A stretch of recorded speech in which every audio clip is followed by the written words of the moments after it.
بھائی یوٹیوب پر زندہ رہنے کے لیے کریٹرز کو ہر روز نیا کنٹینٹ تیار کرنے کے لیے کیا کیا کرنا پڑتا ہے، اس کا ہمیں تھوڑا بہت اندازہ تو تھا، لیکن ویورشپ کے لیے اس حد تک کرنا پڑتا ہے یہ معلوم نہ تھا۔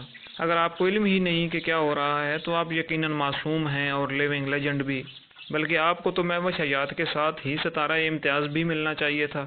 بہرحال ڈرامہ دراصل یہ ہے کہ شام ادریس ہے ایک پاکستانی نژاد کینیڈین یوٹیوبر اور ڈکی اپنا لاہوریہ۔ شام بہت اچھا کنٹینٹ کریٹر بھلے ہی نہ ہو، لیکن ایک اچھا ویڈیو ایڈیٹر ضرور ہے، اور اسے برے وقتوں میں اچھے دوست ہمیشہ مل جایا کرتے ہیں۔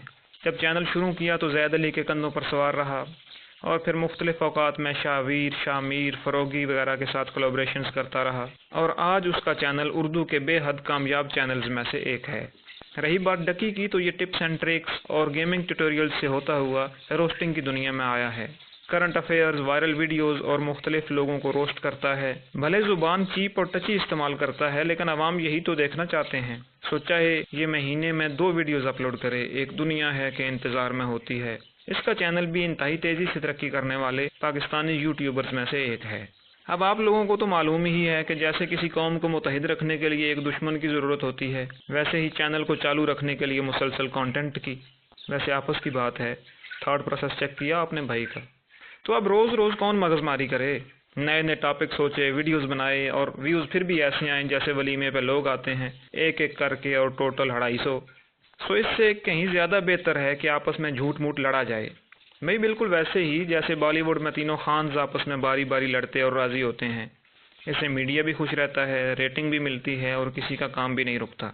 ڈکی اور شام نے پچھلے چند سالوں سے باری باری لڑائیاں کی، ایک دوسرے کو گالیاں دیں، زبانی جملے کسے، تانے مارے۔ کبھی کسی نے ایک کا فیس بک پیج اڑا دیا تو دوسرے نے ایکسپوزڈ اور فنشڈ جیسی ویڈیوز بنا ڈالی، اور یہ سب کچھ ایک دوسرے پر کیچڑ اچھالنے تک ہی محدود نہ رہا، بلکہ بات پہنچی دونوں کے فیملی ممبرز تک۔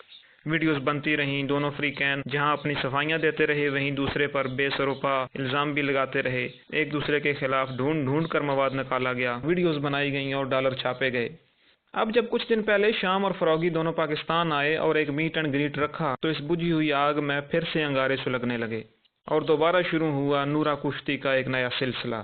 اب سکرپٹ تھوڑا مختلف ہے، وہ کیا ہے نا کہ لوگ بھی ایک ہی طرح کی لڑائی دیکھ کر سمجھ جاتے ہیں کہ یہ سب کچھ کسی ڈرامے کا حصہ ہے۔ سو اب شام کہہ رہا ہے کہ ڈکی کے ساتھ سب معاملات ٹھیک ہو گئے ہیں، اور ڈکی اپنی ویڈیوز میں الزام لگا رہا ہے کہ شام اسے اور اس کے گھر والوں کو دھمکا رہا ہے، دھمکی امیز کالیں آ رہی ہیں، اور ڈھیروں ڈھیر اسکرین شاٹس بھی اس کے ساتھ ہی۔ بھئی یہ دونوں لڑ رہے ہیں تو لڑتے رہیں، ہماری بلا سے، آپ کی بلا سے، بلکہ انہیں اگر لڑنا ہی ہے تو اچھی طرح لڑیں، ایک دوسرے کی ٹانگیں توڑ دیں، ہڈیاں پیس کر سرما بنا دیں، بلکہ اگر ہو سکے تو انڈین ایئر فورس سے MiG 21 لے کر سرجیکل سٹرائک کر دیں، یا پھر ایک دوسرے کے ابھینندن پکڑ لیں۔ ہمیں اس سے کیا مسئلہ ہو سکتا ہے، مگر مجھے یا آپ کو یہ سب بتانے کی کیا ضرورت ہے؟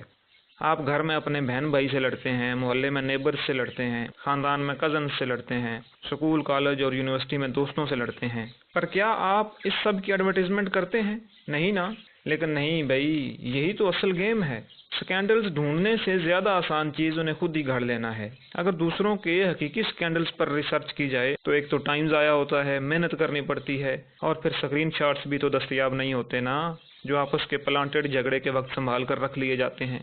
تو بات یہ ہے مجاہدوں کہ جیسے جنگ ایک نفع بخش کاروبار ہے، جیسے محبت ایک پیشہ ہے، ویسے ہی کنٹروورسی بھی بکتی ہے۔ تھاٹ پروسیس چیک کیا اپنے بھائی کا؟ اب ہونا کچھ یوں ہے کہ ڈکی کے بعد رضا سمو کی ویڈیو آئی ہے، پھر ثنا بکٹ کی آئے گی، پھر شامیر کی، فروغی کی، اور جب معاملہ ٹھنڈا ہونے لگے گا تب شام کی، اور یہ سرکل پھر سے چالو ہو جائے گا۔ یعنی یہ لڑائی نہ ہوئی، سیمینار ہو گیا جہاں ہر کوئی اپنی رائے دے کر نوٹ کھڑے کر رہا ہے۔ یہ تو ویسا ہی ہے جیسے امریکہ مارنے والوں کو اسلحہ دیتا ہے اور مرنے والوں کو امن کے نوبل پرائز۔ آپ نے ایک دفعہ پھر بھائی کا انٹرنیشنل تھاٹ پروسیس چیک کیا؟ سو وہ لوگ جو ان کی حرکتوں سے پریشان ہیں وہ انہیں زیادہ سیریس نہ لیں، اور یقین مانیں کہ اگر آج ہی آپ ان کی لڑائی کی چٹ پٹی اپ ڈیٹس کو سنجیدگی سے لینا بند کر دیں تو کل ہی یہ جنگ اپنے اختتام کو پہنچ جائے گی۔ بصورت دیگر جب تک ریٹنگ مل رہی ہے یہ سلسلہ چلتا رہے گا۔